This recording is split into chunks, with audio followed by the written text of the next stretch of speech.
Hey, I'm Ryan from The Burnout Show, and today I'm going to show you how to install your piston rings on your pistons. So right now I'm actually in the process of rebuilding my Chevy 350 that I pulled out of my Camaro. And I'm doing a series on this channel about that whole process. So I've already got a bunch of videos about the taking apart the engine, and now I'm starting to rebuild it and put it back together. So there will be a few more videos coming out about rebuilding the engine. So if you're interested in that, definitely hit the subscribe button. But like I said, today I'm going to show you how to install your piston rings on your pistons. So the first thing that you need to know is that there's 5 different rings that you're going to install on your pistons. So these 3 rings I have on the bottom here are the oil rings. They go in the bottom groove of your piston. It's the largest groove right here. These other 2 rings up here are the compression rings. Now these will go in the top and second groove on your piston. And they do typically have a specific order that you need to put them in, so try not to get them mixed up. Alright, so before we can actually start installing the rings on the pistons, we need to first prep them by checking the ring gap size. Alright, so to check the ring gap size, what we need to do is we need to bring one of our rings over to the engine block. So what you want to do is you want to put the ring in one of the cylinders, like so. And then we need to push the ring down inside the cylinder about 1 inch. But you don't want to just go pushing it in. You need to make sure that it's perfectly squared off. So in order to do that, you can get a tool specifically designed for that, or you can use your pistons themselves. So what you just need to do is you need to put the piston head inside the cylinder and then push down the ring so that it's squared off. I'm using the bottom of the oil ring groove to make sure that it's flush all the way around so that I know that the ring is squared off inside the cylinder. So now I'm just gonna go ahead and take this out. All right, so pretty soon you're gonna need a feeler gauge. But first, you're gonna need to actually know what the proper specs are for how big the ring gap should be. The manufacturer of your piston rings should have given you a chart or a diagram in your box. If they didn't include a chart like that, then you should be able to Google it by Googling your manufacturer ring gap size chart, something like that. For me, my piston rings are from Hastings, and they didn't actually give me a chart in the box, so I had to Google it. And so this chart has a few different categories. There's the application column, then there's top ring cast or forged piston, then there's top ring hypereutectic piston. So those 2 columns are actually referring to the manufacturing process of your pistons. So if you have a cast or forged piston, then you want to go in that first column, or if you have a hypereutectic piston like I do, then you want to go in that column. So for me, I'm building a street strip engine with a hypereutectic piston. So my top ring gap is going to be my bore multiplied by 0.0065 inches. My bore is 4 inches, so that'll come out to 0.026 inches. Now that's actually how big my top ring gap should be for all of my pistons. So now I'm going to take my feeler gauge, and right here I have the 0.026 inch feeler gauge, and I'm going to see if that fits in. So it kind of fits in a little bit, but not quite. So I'm going to check the 0.025, and that one fits in. So because the 0.025 gauge fit in, I only need to take off a tiny bit. Alright, so here is my piston ring filer. I have the manual version. It's a lot cheaper than the electric version. But basically what you do is you'll take your ring and you'll want to push it up against these 2 metal posts. Now you also only want to file down one side. You don't want to file on both sides. So pick a side. I'm going to go with the right side over here. And again, you want to hold it up against the 2 metal posts up here and get that right side touching the grinding blade there. And get a little bit of pressure on it. By the way, this is a lot easier to do when you have it on a table, but my camera's set up here, so I'm not going to move it. But basically, you just do this, you push it up against the grinding wheel, and then you would just spin the wheel. So that's probably enough for me. You never want to do it too much, because if you take off too much, there's nothing you can do about it. But if you still need to take off more, you can just take off more. So now I'm going to put this down, and I'm going to go ahead, and wipe off my ring a little bit, and stick it back in the piston, and measure it all again. Okay, so I could actually go a tiny bit more, Just a tiny bit though, because it basically fits in all the way. All right, and there we go.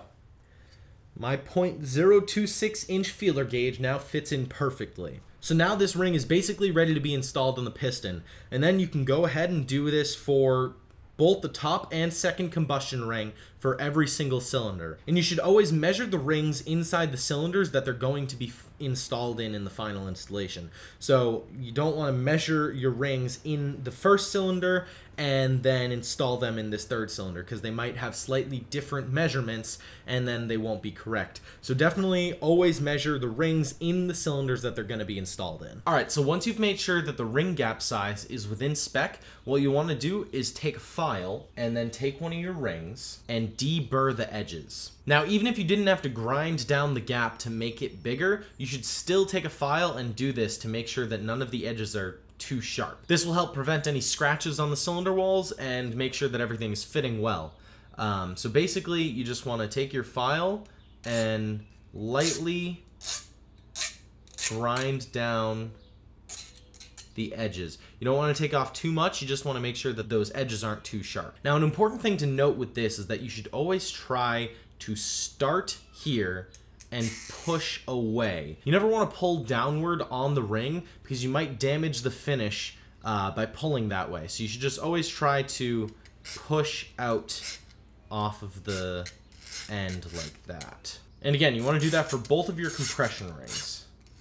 Typically, your oil rings don't need this to be done because usually you don't need to change that gap at all. But it's always a good idea just to do it to the compression rings. All right, so once you've checked all the gaps and deburred all the edges, it's time to actually start installing the rings on the piston. So there's a couple different ways that you can actually install the rings on the piston. The first is using a piston ring expander. So typically you'd only want to use this for the compression rings, because the other method, which I will talk about in a second, is usually better for the oil rings. But basically you put the rings in these pliers, and you can use it to spread the rings. You don't want to go too far, you just want to go far enough to get the ring over the piston. I'll show you that in a minute. But the other method is basically called spiraling the rings. So I'll actually show it to you right now. The first thing you want to do is take your oil expander rings, the funky shaped one. So you want to find that gap, split it apart a little bit, use your thumb to press the end of the ring inside the gap, and then basically push it around until it spirals in to the gap like that. It's pretty simple, it's pretty easy. Like I said, it's a lot easier for these oil rings than it is for these compression rings, because the oil rings are a little more flexible. So now that you've got the oil expander ring in, it's time to put the other two oil rings in. One goes on the top and one goes on the bottom. Basically, what you do is you start it off in that gap using your thumb to push it in, and then you pull around, just lightly pulling on the ring. You don't want to pull it too hard, until it gets over the top of the piston, and then you pull it until you have it all aligned on the bottom of that expander ring, and then there you go. Again, same thing for this last ring, except this one goes on the top. So next, we're going to do the second compression ring. So this one goes in the middle groove in the piston. It's the second one down.